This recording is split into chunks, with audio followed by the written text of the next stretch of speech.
बद्रीनाथ से 2 किलोमीटर ऊपर एक ऐसी चमत्कारी गुफा है, और ये गुफा ना सच में बहुत छोटी सी गुफा है। नीलकंठ पर्वत की तरफ जा रहे हैं जहाँ भगवान शंकर ने विष पिया था।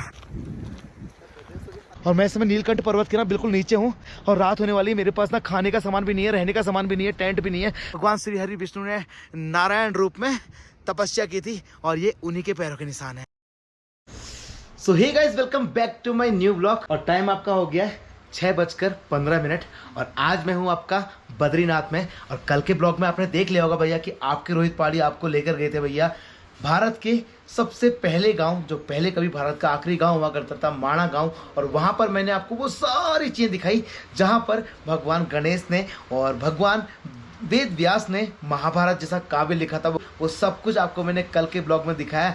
तो वापस से एक नए दिन में आप सब लोग का स्वागत करता हूं। और आज सुबह सुबह ही ना भाई, बद्रीनाथ के जो मौसम है ना भाई, पिछले 2 दिन से अलर्ट चल रहा था कि बारिश और बर्फबारी के आसार हैं बद्रीनाथ में। लेकिन तो जैसे उठे ना बाहर ना भाई, बहुत तगड़ी वाली बारिश हो रही। आज मेरा प्लान था कि मैं आपको ना यहाँ से लेकर जाऊँगा उस स्थान में जिस स्थान में आपका भगवान विष्णु की चरण पादुकाएँ थी। तब यहाँ से बद्रीनारायण के ऊपर एक पहाड़ है, एक ग्लेशियर है, वहाँ पे भगवान विष्णु के ना आपका पैरों के निशान एक पत्थर पे आज भी अंकित है। और वहीं पे उनका चरण पादुका पर्वत भी है। क्योंकि भैया इस समय उत्तराखंड की यात्रा में हूँ, और हमारी उत्तराखंड की यात्रा में ये मेरा आपका 17वां दिन है। और इस 17वें दिन में मैंने बहुत सारी चीज़ें आपको एक्सप्लोर कर दिखाई हैं। तो आज सुबह सुबह उठने की जो वजह है वो है भैया चरण पादुका ट्रैक। बारिश रुकेगी तो ही मैं आपका कोई ट्रैक कर पाऊंगा। तो फाइनली भाई आपका 3 से 4 घंटा हो गया, अब जाके ना बारिश रुकी है। तो अब मैं कोशिश कर रहा हूँ कि यहाँ से बाहर निकलने की। तो फिर कुछ दिन और मैं इसको बुक कर लूँगा। मेरा प्लान तो था ना कि मैं आपका सुबह सुबह टाइम से निकल जाऊँगा, तभी ना ट्रैक करके वापस भी आ पाऊँगा। लेकिन भाई मौसम के सामने कौन लड़ सकता है। लेकिन अभी भी बारिश रुकी कहाँ है यार, दोबारा से फिर शुरू हो गई। लोग ये देखो भाई, हल्की हल्की बूंदाबांदी चालू हो गई है। आपको ये दिखाता हूँ, देखो ये, आप देखो ये चल रही बारिश यहाँ पे। मतलब कि भाई ये बारिश ना इस बार पूरी उत्तराखंड की यात्रा में ना इस बारिश ने हमको भाई रुला दिया है। लेने चाहिए कि जो हो रहा है सब कुछ बद्री विशाल की मर्जी से हो रहा है, हमारे हाथ में और आपके हाथ में कुछ नहीं है। बाइक मेरी यहीं पे खड़ी रहेगी इस आश्रम के बाहर से। तो भाई फाइनली भगवान जी ने हमारी सुन ली और आपका बारिश को रोक दिया है।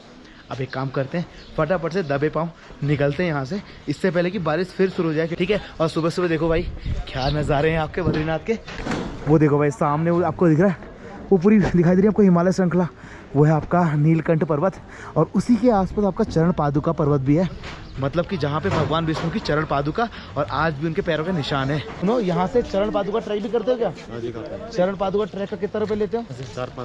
4-5 हज़ार रुपये लेते हो। कितने किलोमीटर का ट्रैक है यहाँ से चरण पादुका? किलोमीटर 4-5 किलोमीटर होगा। तो भाई अगर आप चरण पादुका जाना चाहते हो, आपको पिट्ठू भी मिल जाएंगे। पिट्ठू का जो चार्ज रहेगा वो आपका 4 से 5 हज़ार रुपये रहेगा।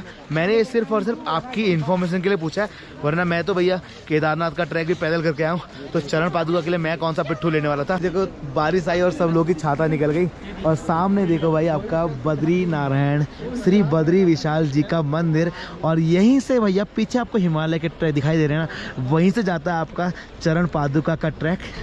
तो मतलब ये बहुत अच्छी बात है कि मतलब हम यहाँ कहीं भी घूमें तो हमको आपका बद्री विशाल जी के दर्शन तो हो ही जाते हैं। दुनिया तरस जाती है पता है यहाँ आने के लिए, लेकिन आपके रोहित पहाड़ी ना हर बार यहाँ पहुँच जाते हैं। मतलब ये भी एक किस्मत वाली बात है ना। मेरी ना मम्मी की एक दिन कह रही थी मुझसे कि तू पता नहीं कौन सी किस्मत लेके आया है कि तेरे को हर साल 4 धाम के दर्शन होते हैं। दुनिया के जितने भी भगवान हैं, हमारे हिंदू धर्म के जितने भी देवी देवता हैं, सबके मंदिरों के दर्शन तेरे को हो जाते हैं। क्योंकि एक उत्तराखंडी होने के नाते उत्तराखंड में इतने सारे देवी देवताओं के धाम हैं, तो उनको नहीं देखा तो फिर मैंने क्या देखा। तो ये आपके सामने अलकनंदा नदी आपको जो दिखाई दे रही ना, अब इसके ऊपर ना सरकार का प्रोजेक्ट शुरू हो गया है। अब बहुत जल्दी ना आने वाले 2 से 3 साल के अंदर ना ये सब कुछ आपको बदला से बदला दिखाई देगा। बद्रीनाथ के आसपास ना जितने भी सारे होटल्स हैं, जितनी धर्मशालाएं हैं, सारी की सारी तोड़ दी गई हैं। ये देखिए आप, ये सारी धर्मशालाएं, सारे मंदिर, जितने भी मतलब यहाँ पे बहुत सारे घर थे, होटल थे, दुकान थे ना, सब कुछ तोड़ दिया गया है। क्योंकि भैया बद्रीनाथ को एक मास्टर प्लान के अंतर्गत बनाया जा रहा है। ओके, और मेरे बिल्कुल ठीक पीछे मैं आपका पहुँच चुका हूँ बद्रीनाथ धाम के पास में।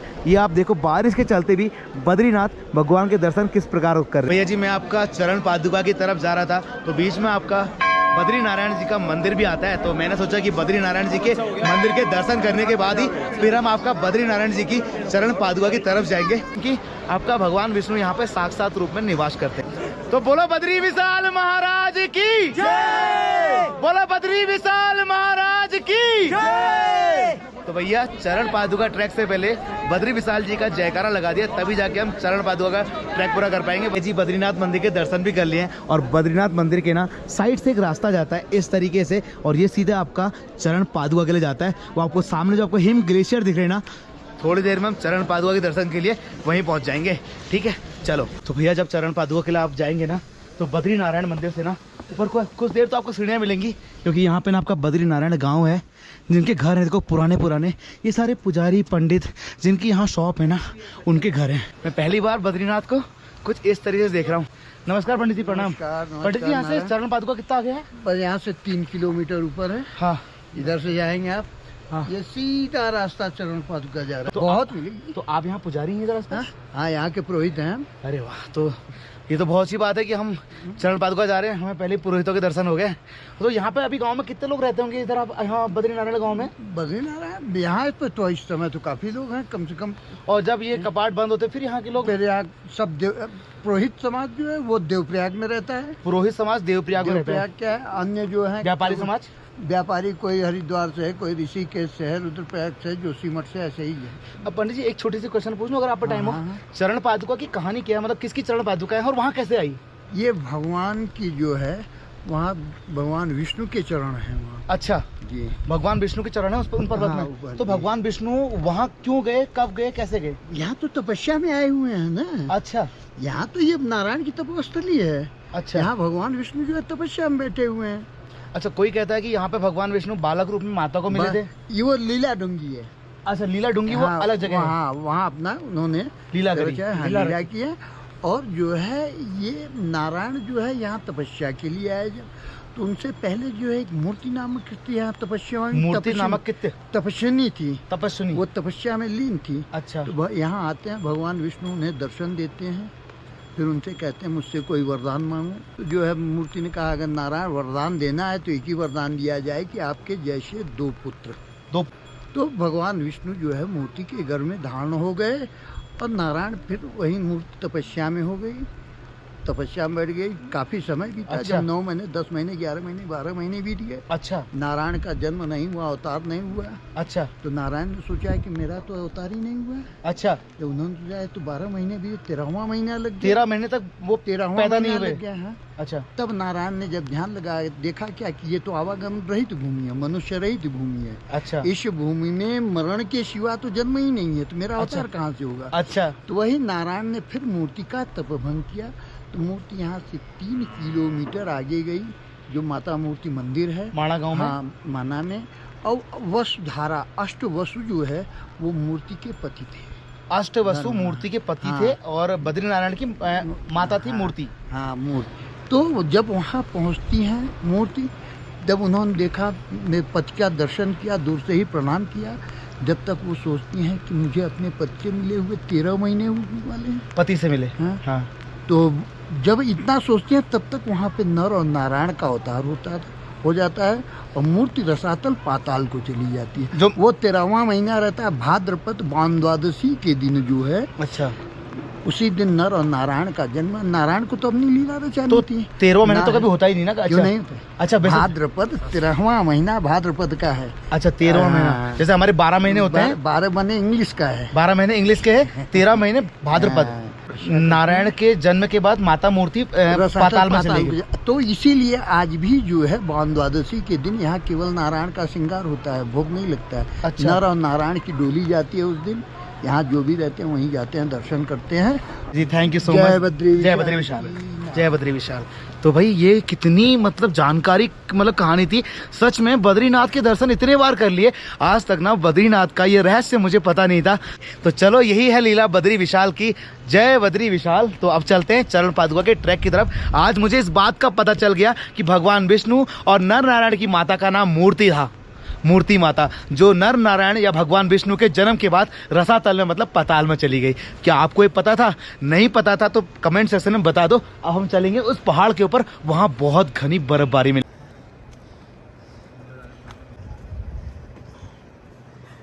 तो भाई यहाँ ना बस आधा किलोमीटर ऊपर आए होंगे, सांसें फूलने लग गई यार अभी से। और यहाँ से ना नीचे बद्री नारायण गाँव यहाँ से खत्म हो जाता है। यहाँ से ऊपर बद्री विशाल के कोई घर कोई पंडित, कोई पुरोहितों के घर नहीं होंगे। इससे नीचे सारे घर यहाँ पर समाप्त हो जाते हैं। अब यहाँ से असली ट्रैक शुरू होता है, जो आपका सुनसान ट्रैक होगा। ठीक है, चलो।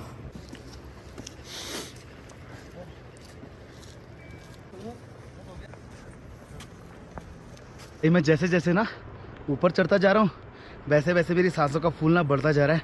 नीचे ना एक अंकल जी बोल रहे थे, अब आपको ऊपर अगर जाना हो तो अपने साथ किसी ट्रैकर को लेके जाना, क्योंकि उसके बाद तो ऑक्सीजन के सिलेंडर भी होते हैं। आपको ऊपर जाके सांसों की दिक्कत भी हो सकती है। लेकिन मैं ना आपका बद्रीनाथ मंदिर से कितना ऊपर आ गया हूँ। मैंने अपने जीवन में ना पहली बार बद्रीनाथ मंदिर को इन पहाड़ियों से इतना ऊपर से देखा है। आपने कभी बद्रीनाथ को इस तरीके से देखा है? ये जो रास्ता है, जिस रास्ते से मैं जा रहा हूँ ना, यही रास्ता आपका केदारनाथ को भी जाता है। पहाड़ों से होता होता, ग्लेशियरों से होता हुआ। पहले बद्रीनाथ के पुजारी केदारनाथ में पूजा करने के लिए यहीं के रास्ते जाया करते थे। अभी बस थोड़ा आगे जाने के बाद ना बर्फीले ट्रैक शुरू हो जाएंगे। तो भाई देखो, मैं जैसे जैसे ना इन पहाड़ों पे चढ़ता चढ़ता ऊपर की तरफ आया, एक खूबसूरत सा नज़ारा मेरे सामने देखो भाई। वो देखो, इतना प्यारा सा झरना। मैं आपको ना अपने मोबाइल के कैमरे से जूम करके दिखाता। चेक करो गाइस, क्या खूबसूरत सा झरना भाई साहब, कितना प्यारा, कितना खूबसूरत। तो भैया यही है असली खुशी, कि जब आपको कुछ ऐसा देखने को मिल जाए ना और आपका दिल खुश हो जाए, आपके अंदर से निकले भाई कि ये मैंने क्या देख लिया, इतना खूबसूरत नज़ारा।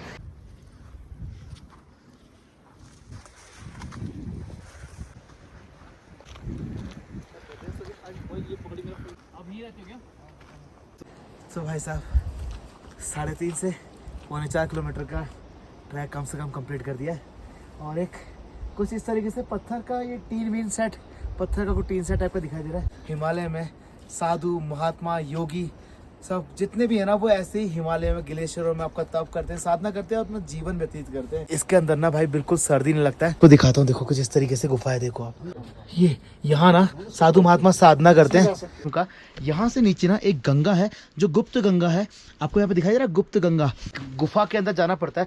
तो भैया जी, आपका बद्रीनाथ से 2 किलोमीटर ऊपर एक ऐसी चमत्कारी गुफा है, इस गंधमादन पर्वत में। गंधमादन पर्वत के बारे में ना सबको पता है भैया, कि वहां पर देवर्षि लोग आपका तपस्या करते हैं। तो बहुत कम लोग, मेरे ख्याल से आज से पहले कोई भी ना बद्रीनाथ के ऊपर इस गुफा के अंदर ना कभी नहीं आया होगा। हाँ, नीलकंठ पर्वत के बारे में आपने सुना होगा, जहां पर हमारे शंकर भगवान ने विष पिया था। उस नीलकंठ पर्वत के नीचे ना एक गुफा है, ऐसा मतलब एक कुंड है, जहां पर गंगा मां प्रकट होती है, जिसे गुप्त गंगा बोलते हैं, जो आपका चरण पादुका के रास्ते में पड़ती है। इसके अंदर एक शिवलिंग का दर्शन होता है। मैं आपको दिखाता हूं, अंदर आके आओ। और ये गुफा ना सच में बहुत छोटी सी गुफा है। और यहाँ पर आपको कुंड दिखाई दे रहा है, इसके नीचे ना काफी नीचे आपको पानी का सोर्स दिखाई दे रहा है। वो देखो, वो आपका गुप्त गंगा है। और सच में आज तक मुझे नहीं लगता कि किसी भी यूट्यूबर ने ना अपनी जिंदगी में बद्रीनाथ के अंदर इस गुप्त गंगा के ना कभी दर्शन किए होंगे, ना ही लोग जानते भी नहीं होंगे। क्योंकि मैं ना बस निकल गया था पहाड़ों को एक्सप्लोर करने के लिए, और मैं पहुंच गया गुप्त गंगा के अंदर। और ये पास में एक शिवलिंग है, इसमें से गंगा में से पानी निकालने के लिए ना आपका लोटा रखा हुआ है। तो चलते हैं बद्रीनाथ के ऊपर नीलकंठ पर्वत में, इस गुफा के अंदर गुप्त गंगा से गंगा माँ को निकालते हैं। ये है हमारे महादेव, जिनको हम गुप्त गंगा से अभिषेक कर रहे हैं। और इस गुफा के अंदर ना साधु महात्मा लोगों का ना आपका साधना करने का भी एक है। यहाँ पे देखो, साधना करने के लिए गद्दी लगा रखी है।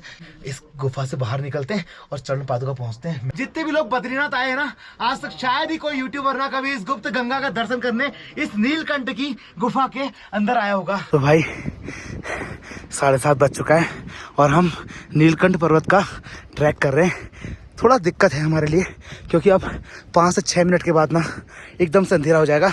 वो देखो मेरे ठीक सामने नीलकंठ पर्वत का जो पीक दिखाई दे रहा है, उस पे ना ऐसा बोलते हैं कि महादेव की पूरी आकृति इस पर्वत में दिखाई देती है। और इसी पर्वत पर महादेव ने सभी देवर्षियों को, सभी ऋषि मुनियों को ज्ञान दिया था इस पर्वत पे। और पता है, अब जैसे जैसे आपका टाइम बढ़ता जा रहा है, हमारी धड़कनें बढ़ती जा रही है मेरी। क्योंकि यार इस ट्रैक पे ना कोई नहीं आता है। अभी तक आपने देखा, मुझे इस ट्रैक पे ना कोई भी नहीं मिला जो यहाँ पर ट्रैक कर रहा हो। बस मैंने ये रिस्क ले लिया है। और जैसे जैसे आगे बढ़ता जा रहे हैं, आपका ग्लेशियर ना पास आते जा रहे हैं। कुछ कुटिया सी बनी हुई है ऊपर, शायद यहाँ कुछ लोग रहते होंगे, या फिर ये नीलकंठ का बेस कैंप होगा मेरे ख्याल से। सांस फूल रही है, बस कैसे ये फटाफट से चरण पादुका के दर्शन हो जाते हैं। विक्की भाई, अभी और कितना आगे जाना पड़ेगा यार? मुझे लग रहा है अंधेरा ज़्यादा हो जाएगा तो फिर दिक्कत हो जाएगी यार। चरण पादुका देख लेते हैं एक बार।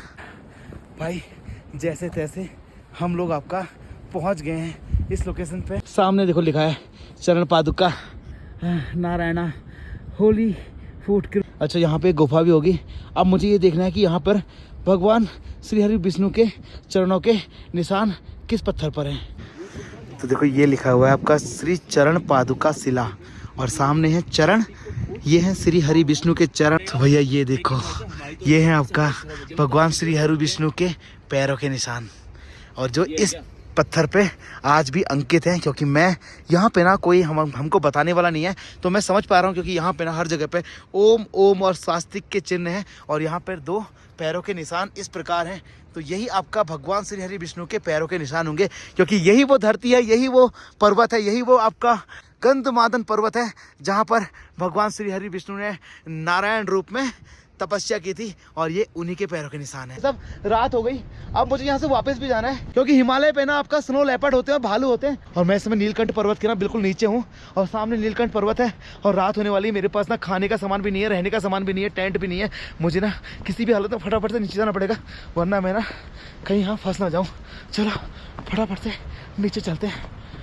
तो भाई जी आपका नीलकंठ से तो भैया जी आपका चरण पादुका और नीलकंठ पर्वत से 1.5 किलोमीटर नीचे आ चुके हैं और उधर देखो भाई बद्रीनाथ भगवान की नगरी कैसे जगमगा रही है। देख रहे हो आप कितना खूबसूरत नज़ारा लग रहा है। देखो भाई ऊपर हिमालय, नीचे आपका बद्रीनाथ की। आधा से पौन घंटे का ट्रैक और है हमारा जो इस अंधेरे में होने वाला है। आ जाओ विक्की भाई, वरना भाई यहाँ पे ना स्नो भालू भी होते हैं जिसकी वजह से बहुत ज़्यादा दिक्कत हो जाती है, क्योंकि यहाँ इस हिमालय पे ना आपको स्नो भालू और स्नो लेपर्ड बहुत दिखाई देंगे। तो भाई जी फाइनली आपका चरण पादुका का ट्रैक कंप्लीट करके नीलकंठ पर्वत से मैं पहुँच गया हूँ आपका बद्रीनाथ मंदिर पे। और बद्रीनाथ मंदिर पे ना भाई अभी इस टाइम पे रात के 8:30 बजे कुछ ऐसा है नज़ारा। देखो भाई दिन के टाइम में भी ना यहाँ पे इतनी भीड़ नहीं होती जितनी भीड़ यहाँ पे आपको इस टाइम दिखाई दे रही है और दर्शन करने वालों की भीड़ दिख रही है आपको सामने। देखो भाई आप। तो भाई जी फाइनली अपना चरण पादुका का ट्रैक हो गया कंप्लीट और हम पहुंच गए वापस से बद्रीनाथ में। और आज का पूरा दिन बहुत शानदार रहा, पूरा एनर्जेटिक रहा। मैंने आपको जो दिखाना चाहता था वो बढ़िया तरीके से दिखाया, वो भी पूरी कहानी के साथ में कि आखिर नर और नारायण कौन थे और वो किन के पुत्र थे और कहाँ तपस्या की थी और माता मूर्ति कौन थी। और आपको ये ब्लॉग अच्छा लगा होगा तो कमेंट सेक्शन में जय बद्री विशाल बिना लिखे मत जाना। लिख ना पाओ तो हार्ट शेप बना के चले जाना। और कल मिलते हैं फिर आपसे नए ब्लॉग में, तब तक के लिए जय बद्री विशाल।